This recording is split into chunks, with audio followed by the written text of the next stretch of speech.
section in getting National Lottery Heritage funding. Using money raised by National Lottery players, the National Lottery Heritage Fund supports projects that connect people and communities with the UK's heritage. Hope Mill's birthday is made possible with the National Lottery Heritage funding. Thanks to National Lottery players, we are able to uncover and explore the history and heritage of Hope Mill, its people and local communities. Hello, we are Hope Mill Theatre School. Join us as we show you around our mill. Hope Mill was built in 1824. And the first owners were Joseph Bell Clark, George Clark and Edward Temple.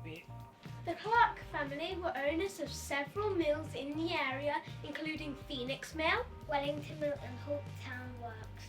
Hope Mill was originally designed to be an integrated spinning and weaving factory. What does that mean? Good question.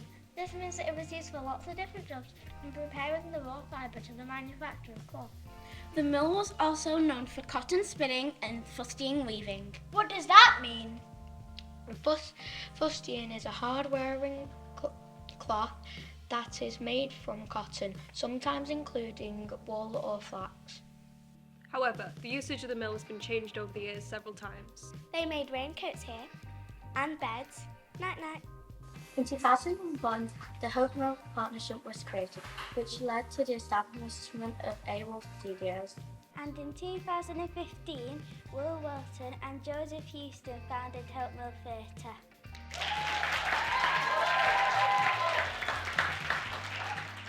But let's take you back in time and give you a tour. This is our bar area. When the mill was originally built, this room was used as an eternal boiler house that would have housed 3 21-feet long wagon boilers used to power the engine. They would have looked a bit like this. They were called wagon boilers because of their shape. They look a bit like American Pioneer covered wagons. If you look at the wall behind the bar, you'll see 3 large arches. This is where the boilers would have been housed, and the arches would have been built to the rear end of the building. Let's take a look.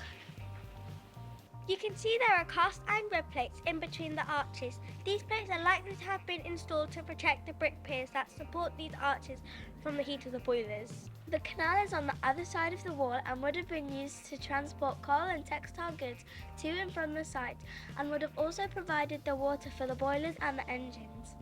Over there is the ruins of Ancoats Works, which we think at one point was the site of other buildings belonging to Hope Mill. See that chimney there? You can also see it here in the bar. This is our dressing room. This area of the building was an internal engine house, so the engine would have been housed here. The engine that powered Hope Mill when it was originally built was known as a beam engine because it had a large beam at the top which transmitted the power. It was ordered from an engineering firm called Bolton and Watt in 1824.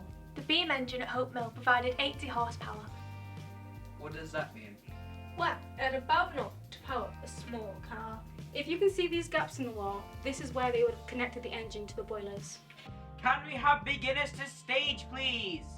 This is where all productions at Hope Mill Theatre take place. The auditorium space wasn't part of the original construction of the mill, but was actually built in the late 1800s as a single-storey extension. This is our backstage area, where the actors wait when they're not on stage. On that wall are those arches similar to those found in the bar.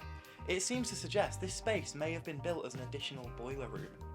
Through that wall is the canal, so it does get a bit cold and damp in here. Not as cold as out here. The mill has 7 stories in total and 20 bays, which are basically the windows. Above the southern 15 bays, the roof is of timber construction. Above the remaining 5 bays to the north, the roof is made of cast and wrought iron. The 2 parts of the building are separate by a fireproof cross wall as well. All of this was to reduce the risk of fire from the engine and boiler houses that were located at the ground floor level in these 5 northern bays. This would have been the main entrance into the mill, and the staircase is also original. The staircase is fireproof, and there would have been a water tank supporting it. A full height hoist used to lift equipment and materials was originally in place of the lift. This lift is old. As you can see by the plaque, it was made by a local Manchester company. We're going to head up to the 6th floor now to take a look at the views from the top of Hope Mill and sneak a peek at our wardrobe store. There are 6 flights of stairs. Are you ready? This is where we saw all of our costumes. If you look up, you can see the roof is very unusual. It's made of cast and wrought iron so that it's fireproof. This is the reason why it's a grade 2-star listed. This is where our tour ends. Thank you very much. If you would like to know more about our mill and Hope Mill Theatre, head over to www.hopemilltheatre.co.uk. We better be going, the show's about to start.